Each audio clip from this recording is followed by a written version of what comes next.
Terminal Bekasi berubah menjadi neraka setiap kali sosok bertubuh kekar dengan rambut gondrong terikat itu muncul dari balik warung kopi.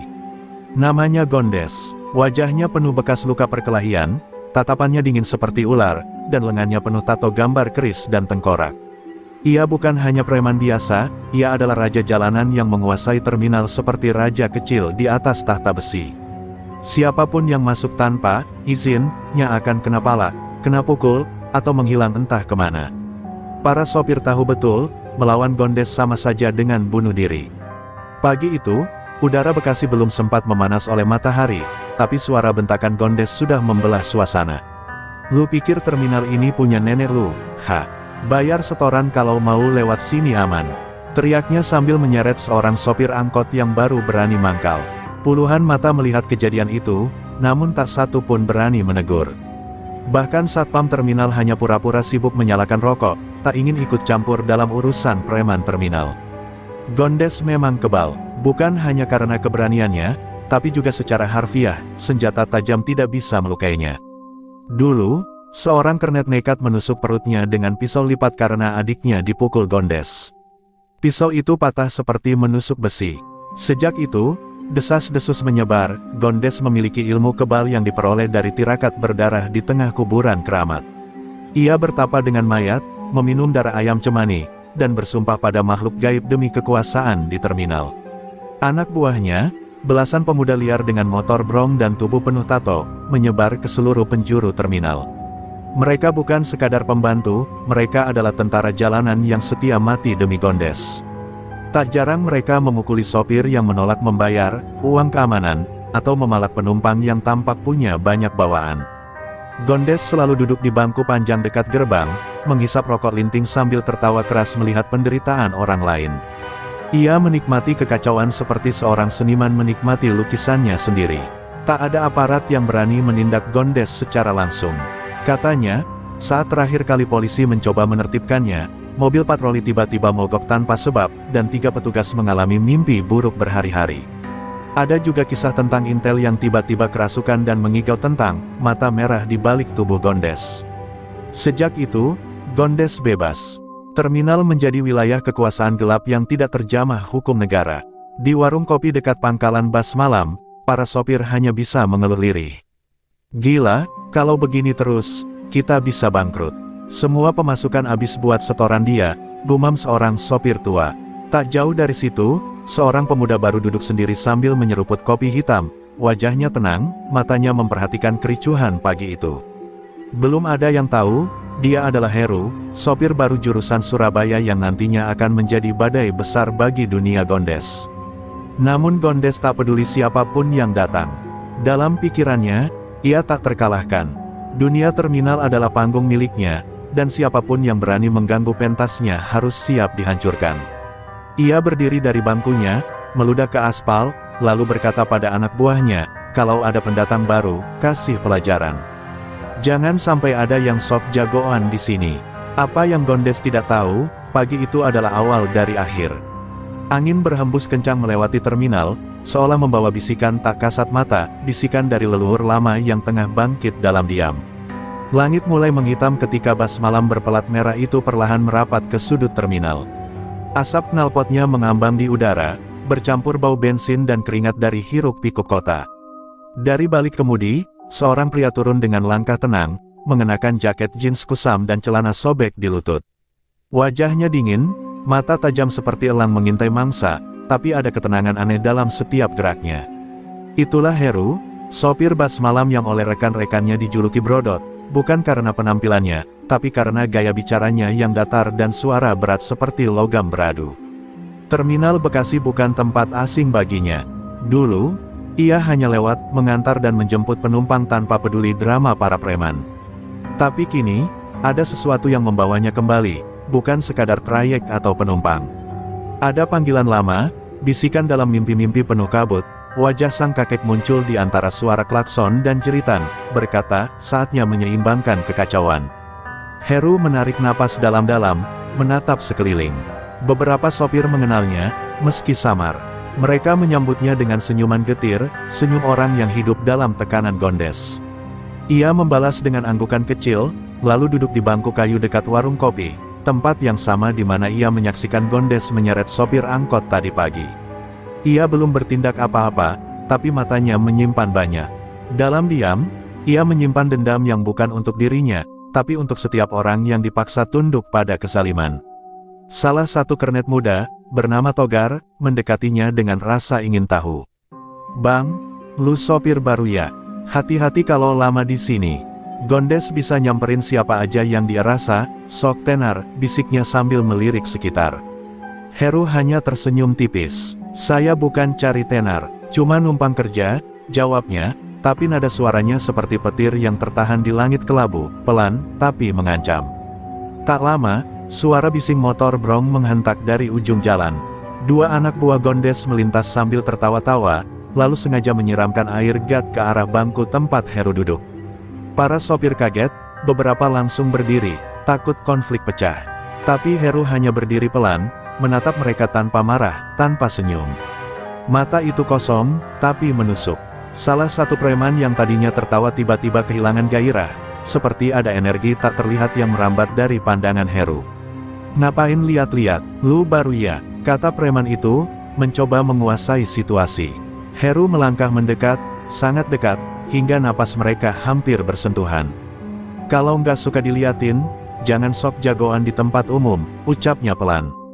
Suara itu bukan teriakan, tapi mengandung tekanan yang membuat si preman mundur setengah langkah tanpa sadar. Sorotan mata Heru tak seperti sopir biasa, ada aura lama, seperti leluhur yang pernah menaklukkan medan perang. Anak buah Gondes itu mendadak mengalihkan pandangan, mengumpat pelan, lalu berlalu. Para sopir yang menonton hanya saling pandang. Untuk pertama kalinya dalam waktu lama, ada seseorang yang tidak gentar. Dan bukan karena otot atau jumlah anak buah, tapi karena sesuatu yang lain. Sesuatu yang belum mereka mengerti. Di balik semua itu, Heru tahu, ini baru awal. Ia bukan hanya akan membawa bus di terminal ini, tapi juga membawa perubahan. Dan ketika waktunya tiba, nama Brodot bukan hanya akan dikenal di antara para sopir, tapi juga akan diingat dalam bisik-bisik legenda sebagai penakluk sang preman kebal, Gondes. Siang di terminal Bekasi berubah muram. Awan menggantung rendah seperti menahan sesuatu yang tak sabar jatuh ke bumi. Gondes duduk di bangkunya, mengamati dari kejauhan dengan mata menyipit. Seorang anak buahnya datang terburu-buru, wajahnya cemas.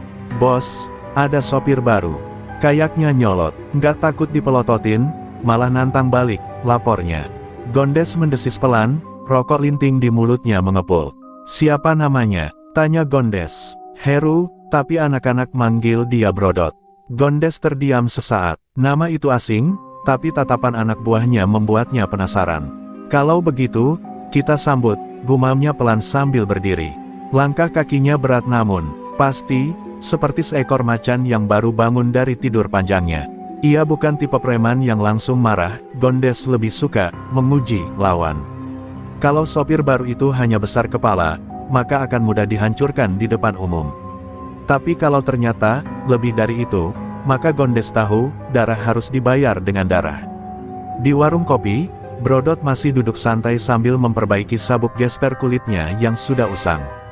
Ia tahu sejak pagi, kalau situasi seperti ini akan datang. Dari kejauhan ia melihat sosok besar mendekat dengan kawanan preman seperti kawanan serigala lapar. "Lu Heru?" tanya Gondes, nadanya tidak keras, tapi tajam. Heru hanya menoles sekilas, lalu berdiri. "Iya, kenapa?" Suasana langsung sunyi. Para sopir dan kernet menghentikan aktivitasnya, bahkan ibu warung menahan gerakan tangannya saat menyeduh kopi. Gondes mendekat hingga hanya berjarak sejengkal. "Gue denger lu sok berani di terminal gue. Ini tempat gue, Brodot. Nggak ada yang main sok jagoan di sini." "Paham," katanya sambil menekan dadanya ke arah Heru. Tapi Heru tidak bergeming. Ia menatap lurus ke mata Gondes, seperti menembus kulit dan tulangnya. "Aku sopir, bukan jagoan. Tapi kalau ada yang ganggu kerjaanku, aku nggak segan," jawab Heru datar. Kalimat itu menyambar seperti cambuk. Detik berikutnya, salah satu anak buah Gondes melayangkan pukulan ke arah wajah Heru. Semua orang refleks menutup mata, tapi saat membuka, preman itu justru terguling di tanah dengan hidung berdarah. Brodot berdiri tegak, tangan masih di udara, bukti bahwa dialah yang memukul lebih dulu, dengan kecepatan yang tak terlihat. Kemarahan Gondes membuncah. "Lu berani pukul anak gue?" geramnya, tangannya langsung melayang. Pukulan itu keras dan cepat, tapi saat mendarat di pipi Heru, terjadi sesuatu yang tak biasa. Gondes merasa seperti memukul batu panas, tangannya kesemutan, nyaris retak. Heru tak bergeming sedikit pun. "Kalau lu nyari takut, gue nggak jual itu," ujar Heru, suaranya bagai bisikan yang menggetarkan. Para sopir bersorak tertahan. Ini pertama kalinya ada yang berdiri setara, bahkan tampaknya melebihi Gondes. Gondes mundur perlahan, menahan rasa sakit yang tidak dia tunjukkan. Ia sadar, Heru bukan orang biasa. Bukan hanya fisik, tapi auranya. Ada sesuatu yang aneh, sesuatu yang menyeramkan, seperti kabut tua dari gunung yang menyimpan rahasia leluhur. "Kita belum selesai, Brodot," ucap Gondes sambil melangkah pergi, matanya menyala seperti api kecil yang sedang ditahan letusannya. Heru hanya menatap punggungnya, diam, tapi waspada. Ia tahu, pertempuran ini baru dimulai. Gondes bukan lawan sembarangan, dan keduanya bukan hanya bertarung untuk ego. Ini soal kuasa gelap dan cahaya yang bersiap bertabrakan, di tengah debu, oli, dan teriakan bas malam yang tak pernah tidur. Malam turun perlahan di atas terminal Bekasi. Gemerlap lampu redup dan suara knalpot bas yang menderu menyatu dengan bau asap dan keringat. Namun bagi Heru, malam itu bukan sekadar waktu istirahat. Ia duduk sendirian di bangku kayu belakang terminal, menatap langit yang mendung, sementara pikirannya perlahan ditarik ke masa lalu, masa yang selama ini ia kubur dalam-dalam. Perkelahiannya tadi siang dengan Gondes telah membangkitkan sesuatu yang lama tertidur dalam darahnya. Kilatan petir di langit mengguncang kesadarannya. Dalam sekejap, ia terlempar ke dalam kenangan. Ia melihat dirinya kecil, tubuh kurus dan polos, duduk bersila di tengah lingkaran lilin di dalam hutan kecil Desa Ngawi, Jawa Timur. Di depannya berdiri seorang pria tua berjubah hitam putih, sorot matanya dalam dan suaranya berat, "Itulah Mbah Roso, kakeknya. Heru, darah kita berasal dari garis pelindung. Tapi pelindung sejati tak sembarang menunjukkan taring. Ajian Brajamusti ini bukan buat pamer, tapi buat menjaga yang lemah." "Dari kezaliman," kata sang kakek. "Ajian itu diwariskan dengan syarat, tidak boleh digunakan untuk balas dendam pribadi, tidak boleh digunakan untuk pamrih duniawi, dan hanya boleh diaktifkan sepenuhnya saat musuh membawa bahaya yang melampaui batas."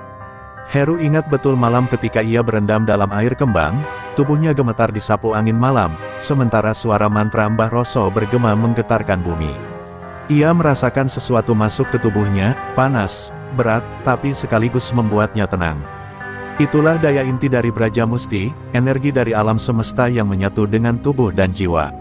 Namun sejak kepergian sang kakek 7 tahun lalu, Heru menyimpan ajian itu dalam diam. Ia bersumpah tak akan menggunakannya kecuali jika benar-benar terdesak.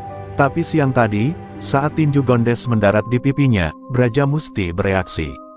Bukan karena Heru ingin, tapi karena ilmu itu sendiri memilih bangkit. Dan kini, di tengah malam Bekasi yang sunyi, Heru merasakan denyutan aneh di telapak tangannya, hangat seperti bara, pelan-pelan menyebar ke lengan dan dada. Tiba-tiba, angin dingin berputar di sekelilingnya. Heru membuka mata, di depannya berdiri bayangan samar, sosok tua berjubah yang hanya bisa dilihatnya dalam kondisi batin tertentu. "Kamu sudah menyentuh batasnya, Le," suara itu lembut, namun tegas. Gondes bukan sekadar preman. Ilmu hitam yang mengalir dalam darahnya bukan ilmu jalanan. Ia menyatu dengan sosok yang lebih tua, lebih kelam, makhluk yang dulu pernah aku kurung. Heru menelan ludah, tubuhnya merinding. Ia tahu, ini bukan hanya pertarungan di dunia nyata. Ini akan jadi perang batin dan supranatural. "Bah, apa aku sudah boleh membukanya sepenuhnya?" tanya Heru lirih. Sosok kakek itu mengangguk pelan. "Kau harus. Tapi ingat, jangan buang seluruh tenagamu dalam satu pukulan." Dia belum menunjukkan bentuk aslinya. Lalu bayangan itu memudar bersama angin, meninggalkan Heru sendirian dalam malam yang terasa semakin sunyi. Dalam hati, Heru membaca satu bait ajian yang selama ini ia jaga rapat. "Bismillahirrahmanirrahim, sing sopo nganggo ajiku, yen niate bener, bakal kebak cahyo landaya. Nanging yen mungkasi gegeden awak, bakal ancur tan keno tamba." Angin berembus kencang, pohon-pohon di sekitar terminal bergetar ringan, dan langit seolah memberi tanda bahwa kekuatan lama telah kembali aktif. Heru berdiri perlahan, menggenggam tangannya yang kini bergetar karena energi yang bangkit. Di kejauhan, ia mendengar tawa Gondes dari barak preman. Tawa yang akan segera berubah jadi jerit ketakutan, saat Brajamusti mulai memperlihatkan giginya. Malam makin larut, tapi terminal Bekasi tak pernah benar-benar tidur. Di pojok gelap dekat parkiran bus antar kota, suara teriakan lirih terdengar, tertahan, penuh rasa sakit. Seorang kernet muda bernama Ucup merintih dengan wajah babak belur. Tubuhnya meringkuk di bawah lampu neon redup yang berkedip. Di hadapannya, berdiri Gondes dengan tangan berdarah dan tatapan mata beringas. "Lu pikir gua bercanda soal setoran?" "Hah!" teriak Gondes sambil menendang tubuh Ucup yang sudah tak mampu berdiri. Beberapa sopir yang melihat dari kejauhan hanya bisa menunduk. Tak ada yang berani mendekat. Rasa takut terhadap Gondes sudah seperti warisan tak kasat mata, menyebar, mencekik, dan membungkam. Salah satu dari mereka, Pak Darto, yang sudah 20 tahun jadi sopir malam, hanya bisa berkata pelan, "Dulu masih ada hukum di terminal ini, sekarang, yang berlaku cuma hukum rimba." Namun malam ini berbeda. Di balik tiang lampu tua, Heru berdiri dalam diam. Matanya tajam menatap adegan keji itu. Nafasnya tenang, tapi telapak tangannya menggenggam erat, bergetar menahan amarah. Ia mendengar jeritan Ucup, dan itu membangkitkan memori masa lalu. Dulu, adiknya sendiri pernah dipukuli preman pasar karena tak mau bayar jasa parkir. Heru terlambat waktu itu, tapi sekarang, ia tak akan mengulang kesalahan. Gondes menoleh, seperti merasakan tatapan menusuk. Matanya bertemu dengan mata Heru dalam kegelapan. Sebuah senyum miring muncul di bibir preman itu. "Lu mau ikut-ikutan jadi pahlawan, brodot?" ejeknya sambil menyeka darah dari tangan. Heru melangkah pelan, tenang, namun pasti. "Dia cuma kernet, nggak pantas lu perlakukan kayak binatang," jawabnya datar. "Kalau mau nunjukin kuasa, lawan yang seimbang." Tawa Gondes meledak. "Lawan yang seimbang? Lu pikir lu siapa? Lu cuma sopir?" "Heru, sopir, jangan sok pendekar di tempat gue," teriaknya. Tapi entah kenapa, semakin Gondes berteriak, semakin banyak sopir yang mulai berdiri dari bangku mereka, mengamati dari kejauhan. Mereka tak lagi sembunyi. Keberanian Heru mulai menular, meski masih dalam bentuk diam dan tatapan. Heru menunduk, lalu berlutut perlahan di samping Ucup, mengangkat tubuhnya dengan lembut. "Tenang, Kap, lu nggak sendirian," bisiknya. Lalu ia berdiri menghadap Gondes, suaranya berubah, lebih dalam, lebih menggetarkan. "Dengerin baik-baik, Gondes. Ini terakhir kali gue lihat lu mukulin orang di sini. Sekali lagi lu ngelakuin ini, lu bakal lihat sisi gue yang gak pernah lu bayangkan." Gondes meludah ke tanah. "Lu ngancem gua?" tanyanya dingin. Heru tak menjawab, tapi di balik sorot matanya, ada gelombang kekuatan yang mulai bergerak, seperti ombak yang bersiap menghantam karang. Para sopir mulai saling pandang. Mereka tahu, terminal akan segera berubah. Dan malam ini, bara perlawanan sudah mulai menyala, dipicu oleh satu pria bernama Brodot. Di kejauhan, guntur menggema, memecah langit yang nyaris hujan. Dan di dalam dada Heru, Brajamusti berdenyut semakin kuat, menunggu saatnya dilepaskan sepenuhnya. Pagi datang dengan lesu di terminal Bekasi.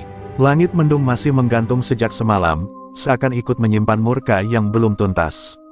Di salah satu sudut terminal, Ucup terbaring di bangku kayu dengan perban seadanya, wajahnya lebam, namun matanya menyiratkan harapan.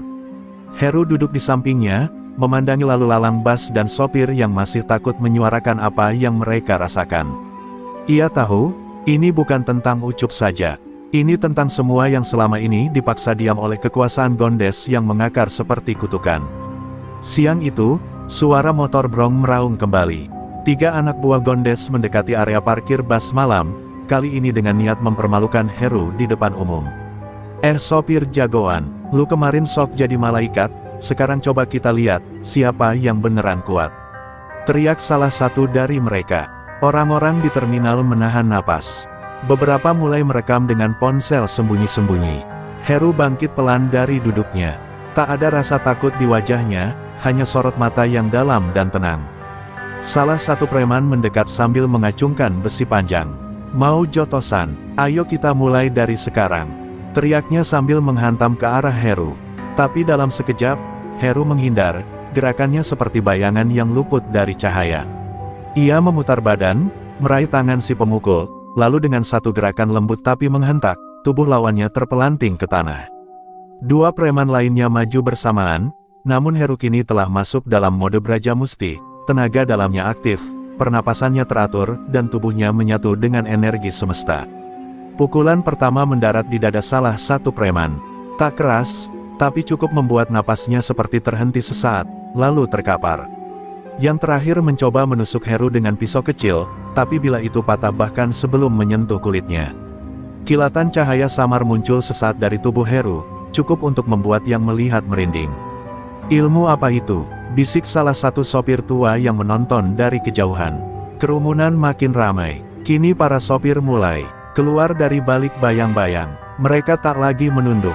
Heru berdiri di tengah kerumunan, tubuhnya tegap, wajahnya tenang. "Gue bukan nyari ribut, tapi kalau ada yang terus-terusan nginjek orang kecil, jangan harap gue diem," ucapnya lantang.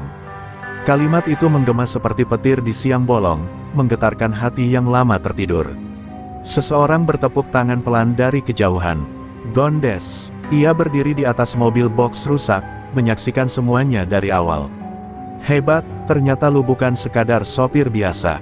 Tapi ingat, Brodot, ini belum selesai. Lu baru nyentuh kulitnya aja. Gua belum ngeluarin isi dalamnya," katanya sinis, sebelum melompat turun dan pergi bersama anak buahnya yang kalah.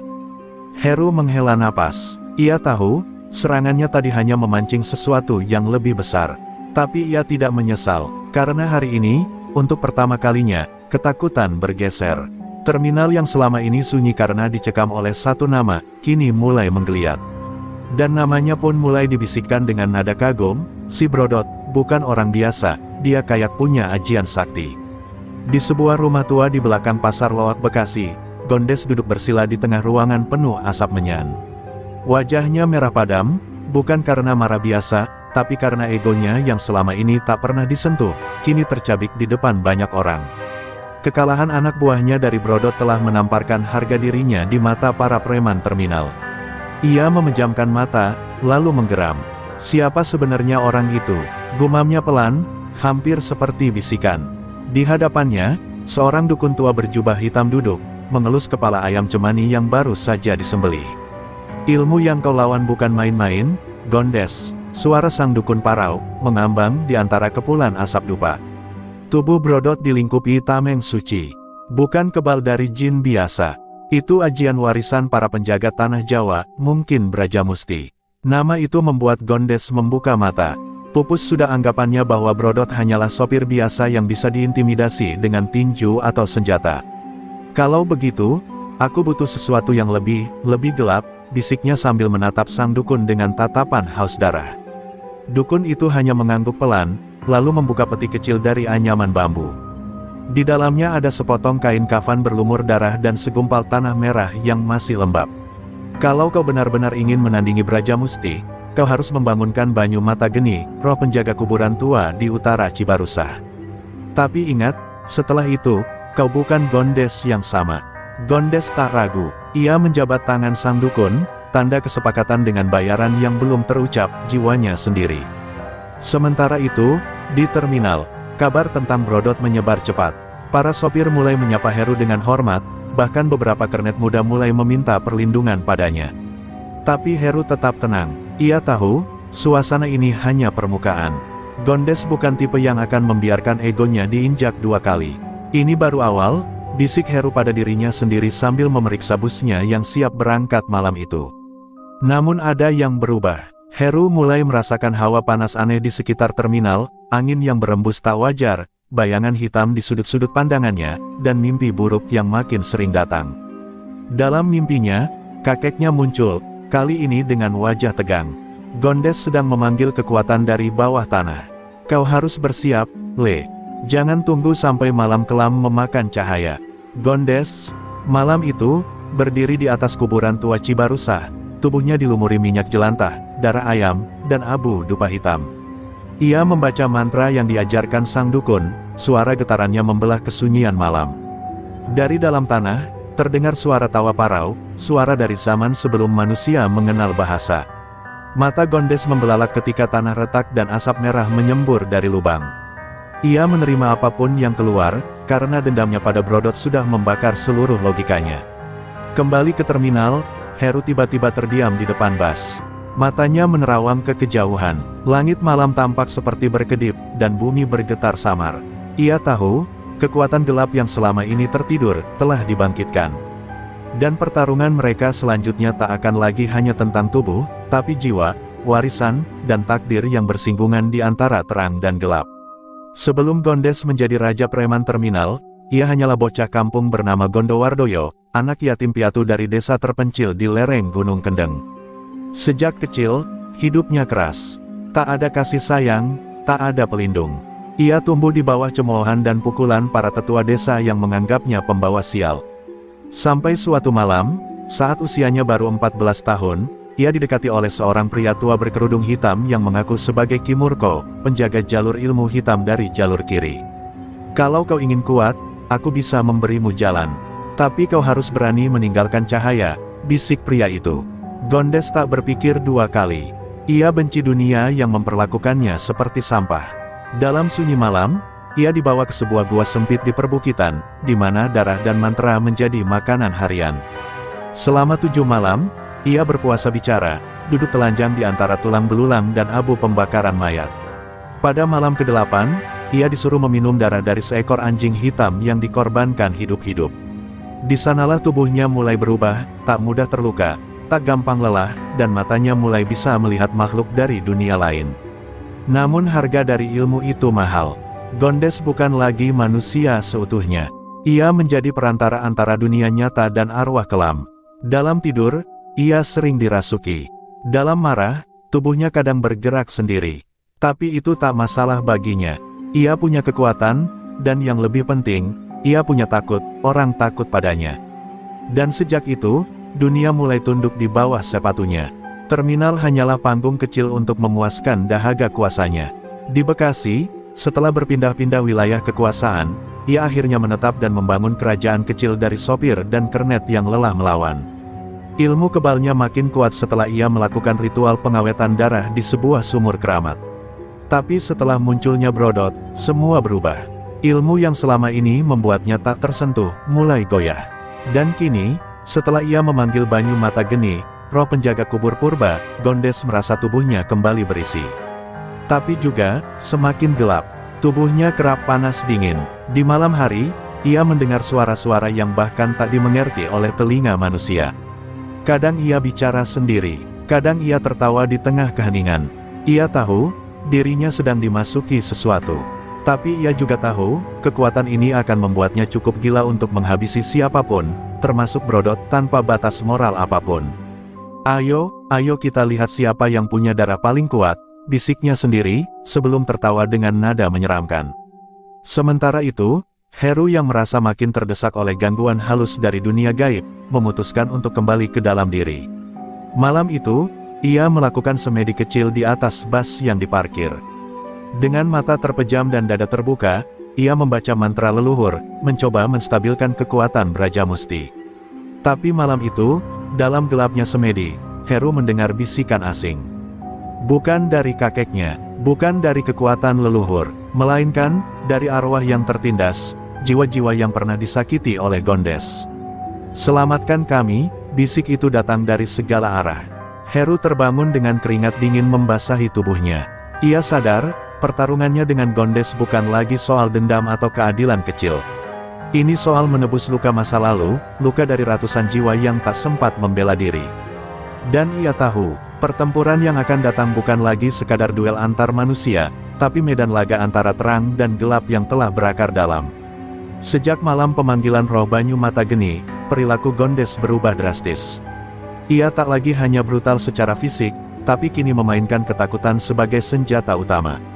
Beberapa sopir melaporkan kejadian aneh, bayangan hitam muncul di kaca spion bus, suara tangisan perempuan terdengar dari bawah jok, dan yang paling menyeramkan, salah satu kernet ditemukan kerasukan, mengigau dalam bahasa yang tak dipahami, matanya memutih, dan tubuhnya menggigil menyebut-nyebut nama Brodot.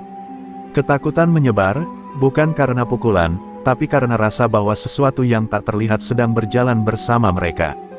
Heru merasakan tekanan itu. Malam-malamnya dihantui mimpi ganjil, tubuhnya terikat di pohon beringin besar, darah menetes dari daun, dan suara tawa Gondes menggema dari langit.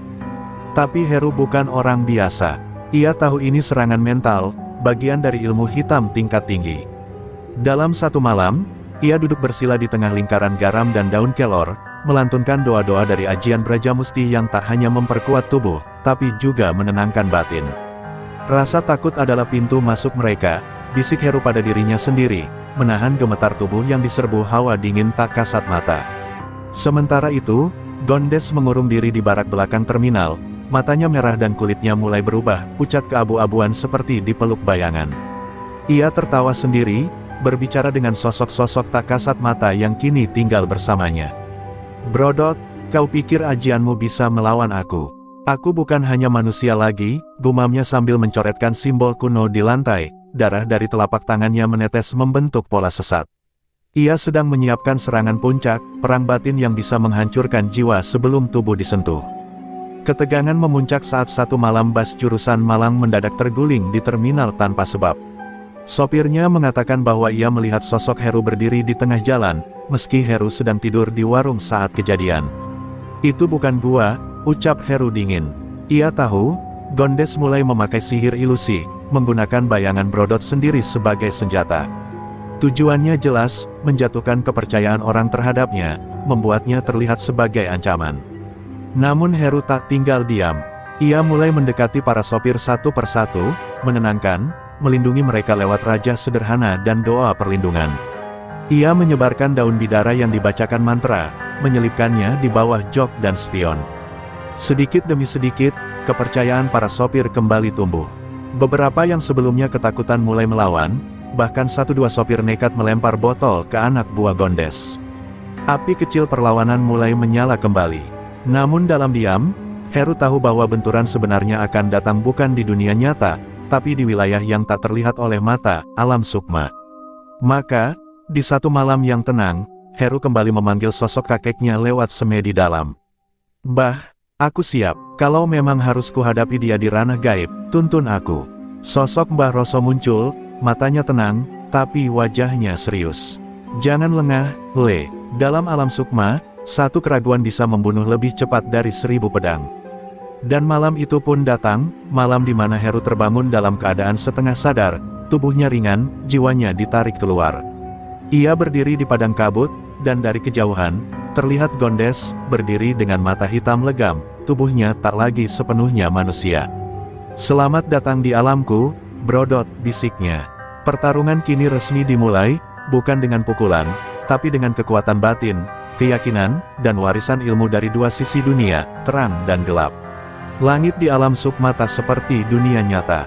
Di sana, tak ada bintang, tak ada bulan, hanya hamparan kabut keabu-abuan dan tanah retak membara.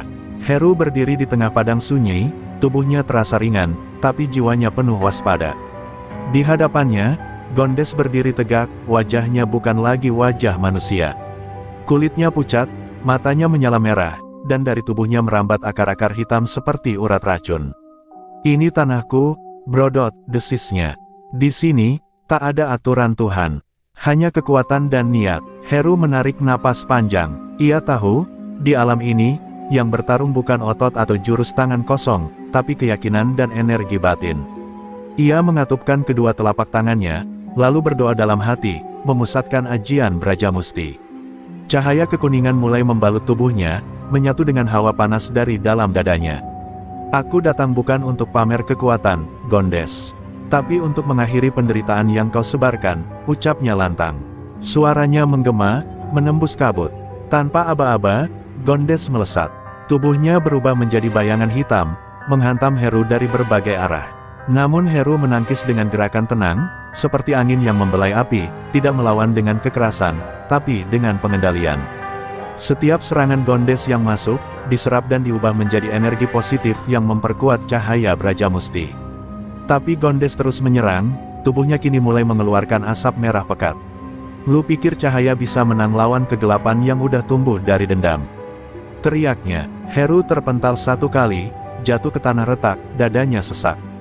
Tapi ia segera bangkit. Kegelapan lu lahir dari rasa sakit, dan rasa sakit itu belum pernah lu sembuhkan. Dalam sekejap, ia melayang, tubuhnya menyala seperti obor, dan tangan kanannya membentuk simbol segitiga dari cahaya, jurus puncak Brajamusti, tumbal daya nurasa. Ia lemparkan sinar itu ke arah Gondes. Seketika kabut menyibak, dan suara jeritan bergema panjang, bukan hanya suara Gondes, tapi suara ratusan jiwa yang pernah dikorbankannya. Namun Gondes belum menyerah. Ia memanggil kekuatan Banyu Mata Geni, dan tanah di bawah mereka terbuka, mengeluarkan sosok raksasa dari lumpur api, roh penjaga kubur purba. Sosok itu meraung, hendak menelan Heru hidup-hidup.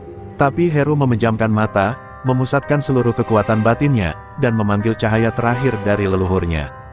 Di sekelilingnya, muncul bayangan para leluhur penjaga, sosok-sosok bersorban putih, berdiri melingkar dan membentuk perisai cahaya. Atas nama warisan yang tak boleh dibelokkan, kembalilah ke tempatmu. Sorotan cahaya meledak dari tubuh Heru, membelah langit kelam sukma. Sosok lumpur api meleleh, dan Gondes terhempas keras, tubuhnya seperti diguncang ribuan doa yang tak pernah ia kenal.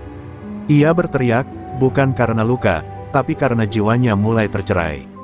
Ia melihat masa lalunya, anak kecil bernama Gondowardoyo yang kesepian, ketakutan, dan tak pernah dipeluk.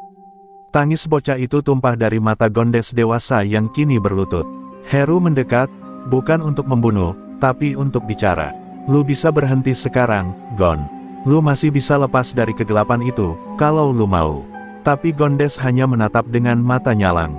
Gua, udah terlalu dalam, gumamnya sebelum tubuhnya mulai pecah perlahan menjadi serpihan hitam. Ia menolak cahaya, menolak kembali.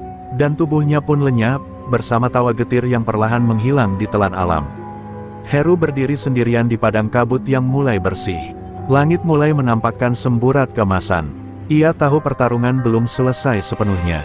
Tapi ia juga tahu, kemenangan pertama sudah diraih, dan arwah-arwah yang tertindas kini bisa beristirahat sejenak. Ia memejamkan mata, dan perlahan, jiwanya kembali ditarik ke dunia nyata, ke terminal, ke realita.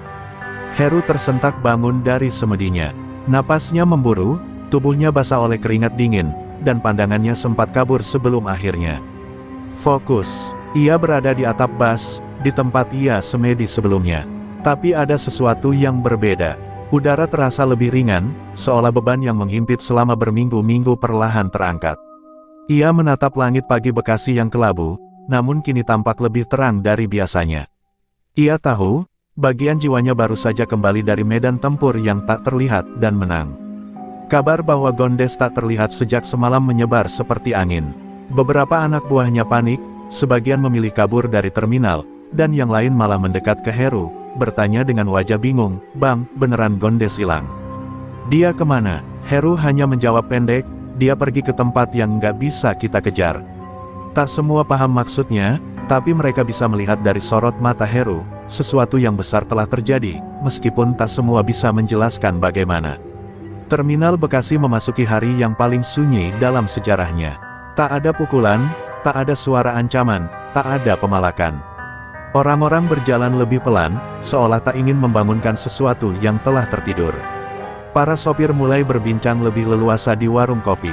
Beberapa bahkan mengajak Heru duduk, menyebutnya, "Bang Brodot," dengan penuh hormat.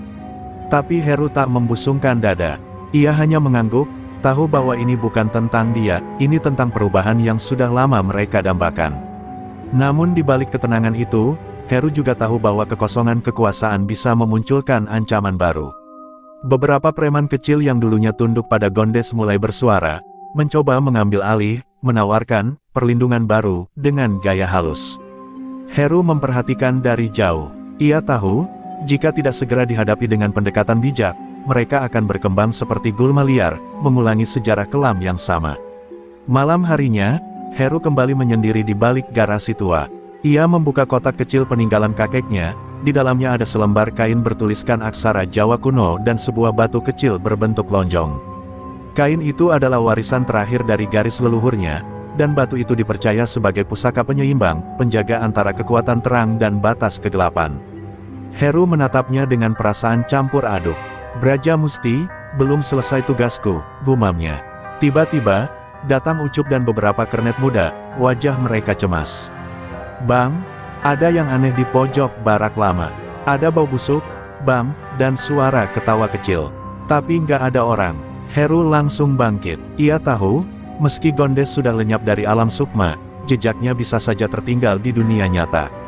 Teror yang ditinggalkan kekuatan gelap tak pernah benar-benar hilang begitu saja. Ayo kita lihat, jangan panik. Kalau ini warisan dia, kita harus bersihin sampai ke akar, kata Heru tegas. Di barak lama itu, suasana mencekam. Bau anyir menyengat, dan udara dingin menusuk tulang. Heru berdiri di ambang pintu, mengangkat tangan, dan membaca doa dalam bahasa leluhur. Cahaya lembut keluar dari pusaka di genggamannya. Di dalam barak, terlihat sebuah bayangan menempel di dinding, samar, seperti sisa roh yang belum pergi. Tapi saat cahaya dari tangan Heru menyentuhnya, bayangan itu berteriak, lalu menghilang bersama kilatan cahaya.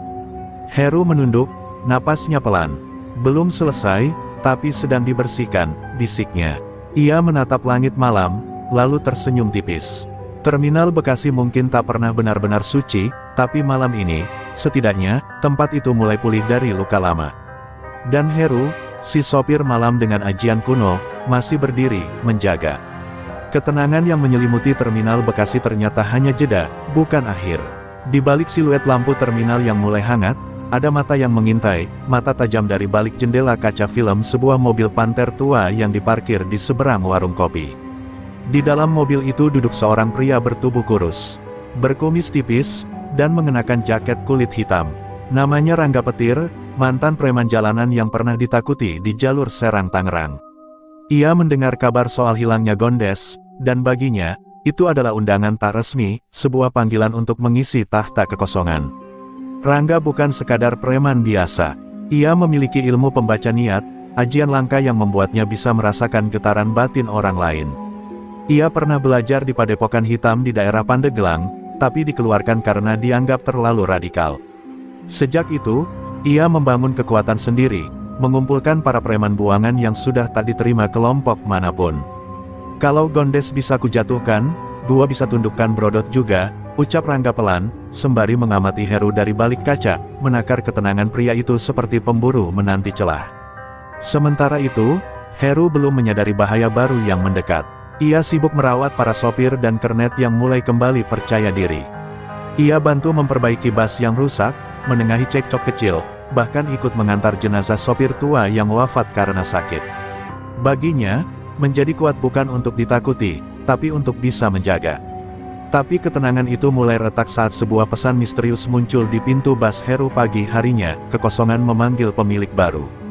Bersiaplah. Heru terdiam. Ia tahu, itu bukan sekadar ancaman. Itu peringatan.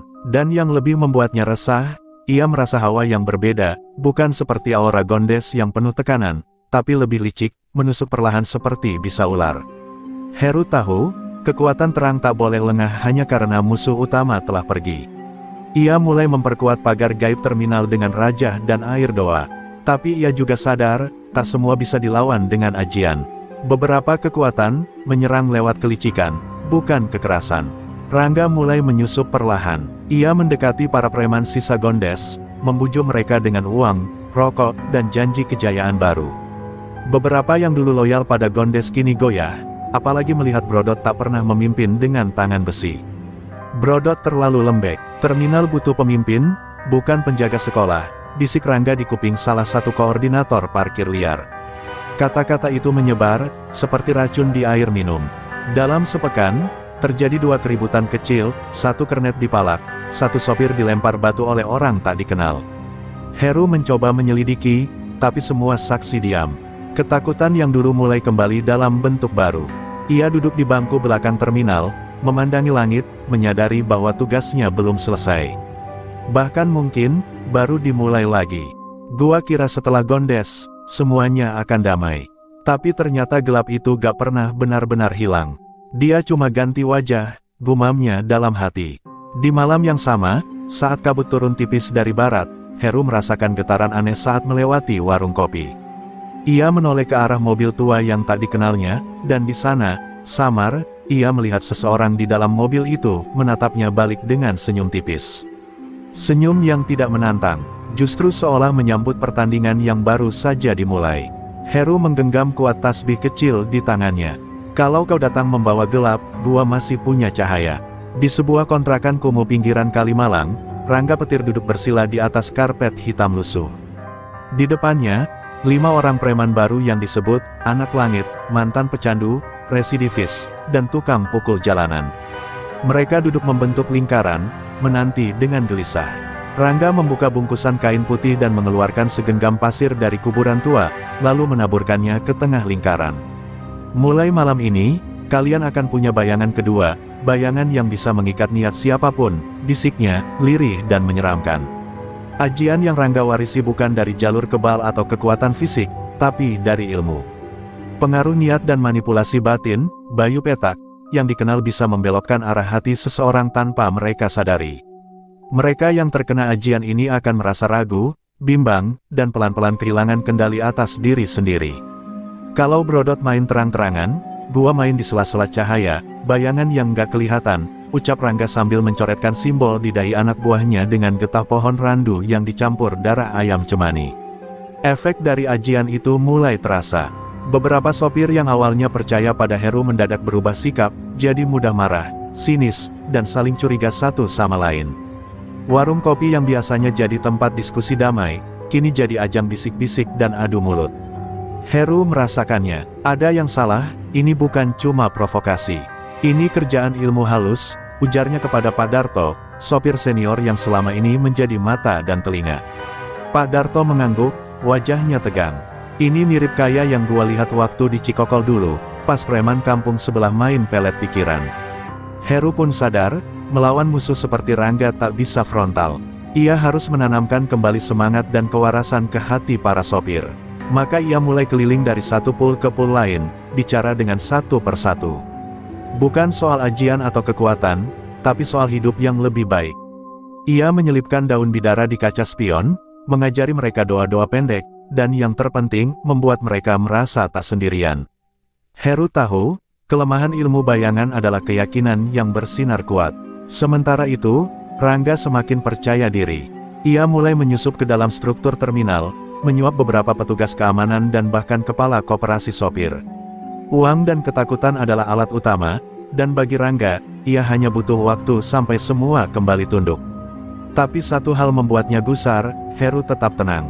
Bahkan saat beberapa kernet diintimidasi, Heru tak membalas dengan kekerasan. Itu membuatnya bingung, dan marah. Kenapa orang itu gak goyah?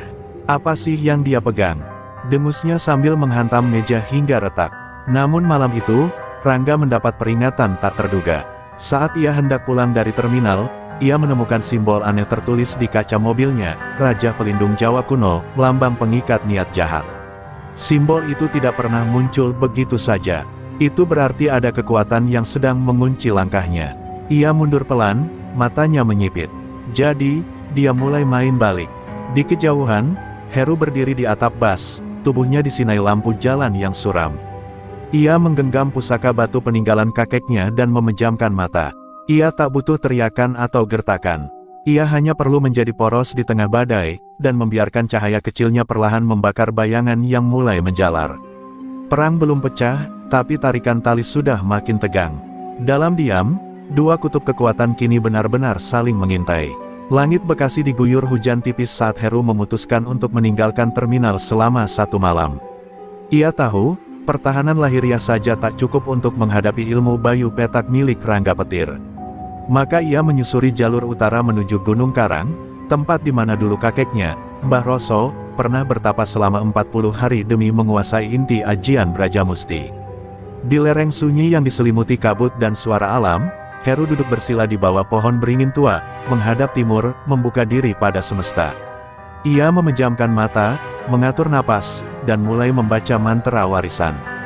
Tapi kali ini ia tak hanya memanggil kekuatan leluhur, ia memanggil makna sejati dari cahaya itu sendiri. Dalam getaran semedinya, ia melihat kembali wajah-wajah mereka yang terluka, sopir-sopir yang diperas, kernet yang dipukuli, bahkan anak-anak terminal yang kehilangan arah hidup. Aku bukan pejuang kekuatan, bisiknya dalam hati, aku cuma ingin jadi penunjuk jalan, meski cuma satu lampu kecil. Dalam kondisi setengah tak sadar, Heru tiba-tiba merasa tubuhnya melayang.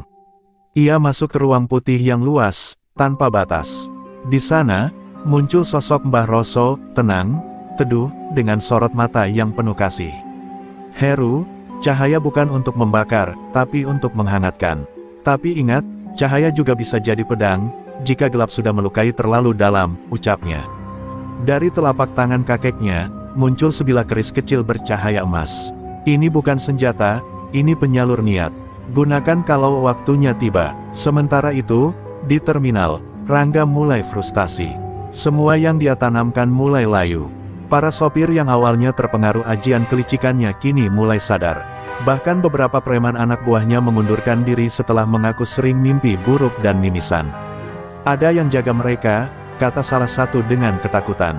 Rangga mencium sesuatu yang lebih besar sedang mendekat. Dia pasti sedang menguatkan diri. Sial, teriaknya sambil menendang pintu. Heru turun dari gunung saat fajar merekah. Wajahnya tampak lebih tenang dari sebelumnya. Ia membawa seikat daun sirsak muda, batu biduri langit, dan keris kecil peninggalan leluhur. Setibanya di terminal, para sopir menyambutnya diam-diam dengan anggukan hormat.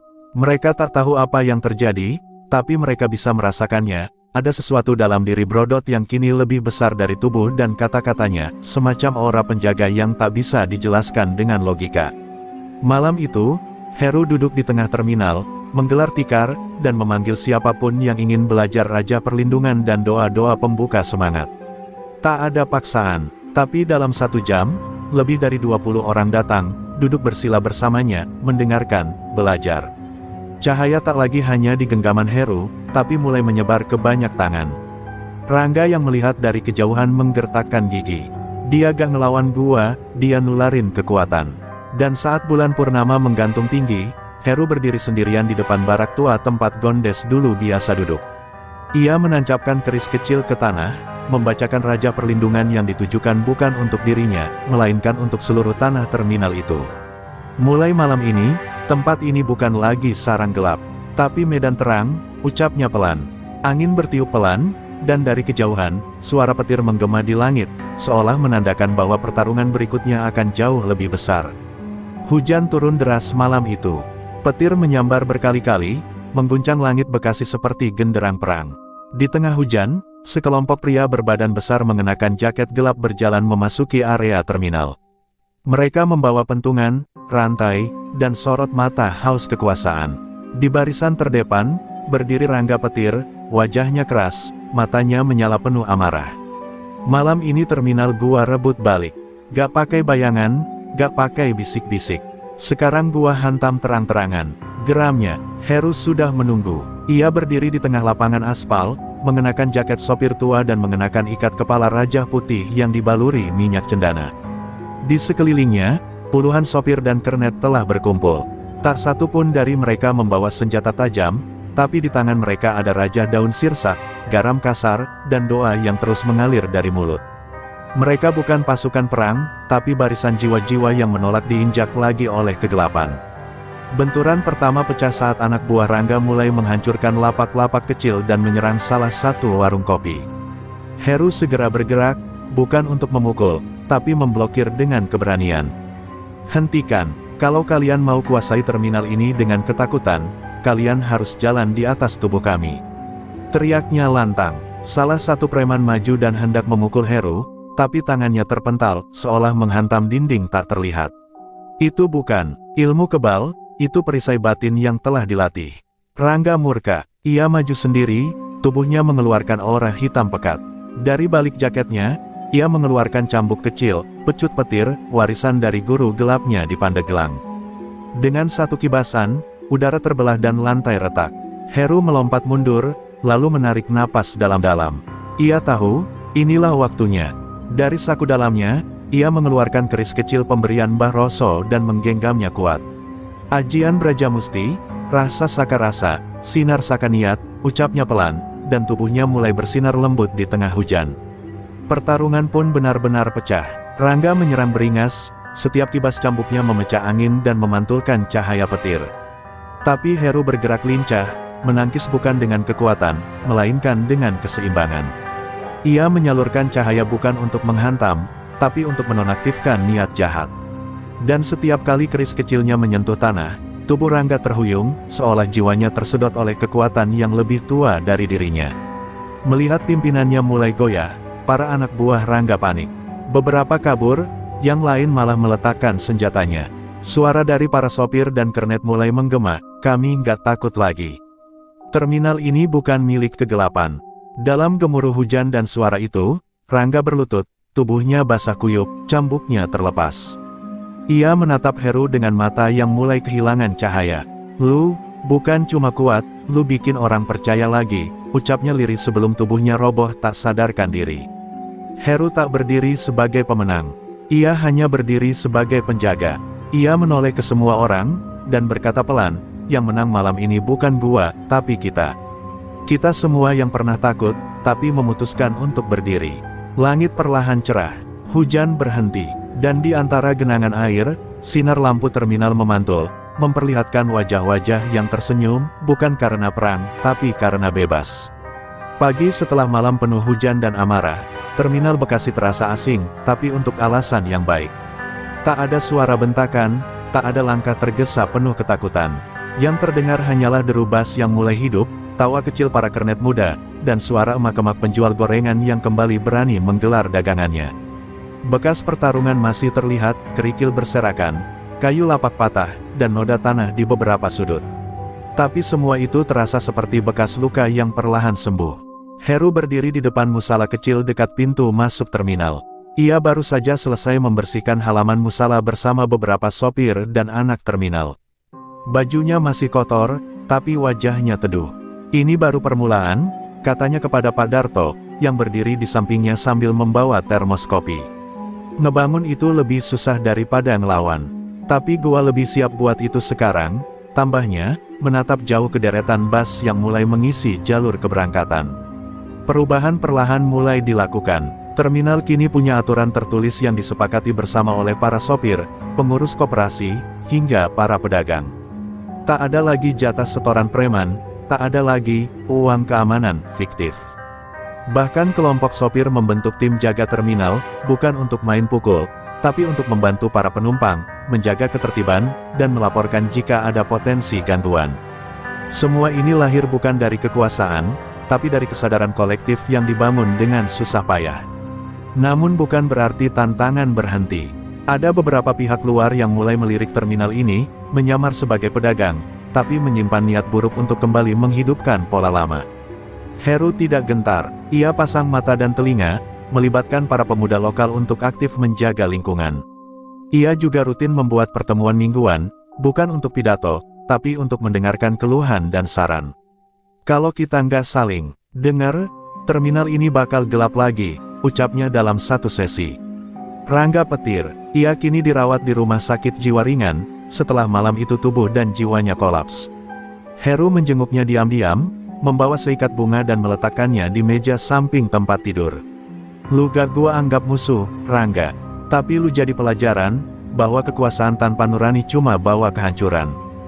Heru tak menunggu Rangga bangun. Ia hanya berdiri sebentar, berdoa dalam hati, lalu melangkah keluar, kembali ke terminal yang kini tumbuh seperti kebun kecil yang baru ditanami benih harapan. Di warung kopi pojok, kini suasananya hangat. Musik dangdut pelan mengalun, obrolan seputar tarif, oli, dan penumpang kembali ramai. Bahkan ada rencana membuat panggung kecil untuk lomba karaoke antar sopir dan kernet. Heru hanya tersenyum saat ditunjuk jadi juri. "Gua gak bisa nyanyi, tapi bisa nilai semangat," katanya disambut tawa. Terminal Bekasi berubah bukan jadi tempat sempurna, tapi jadi rumah bagi mereka yang dulu hanya numpang singgah. Malam menjelang, dan Heru duduk di atas bas yang belum berangkat. Ia menatap langit, mengingat perjalanan panjang dari awal, dari bentrokan pertama dengan Gondes, pertarungan di alam sukma, munculnya Rangga, hingga hari ini.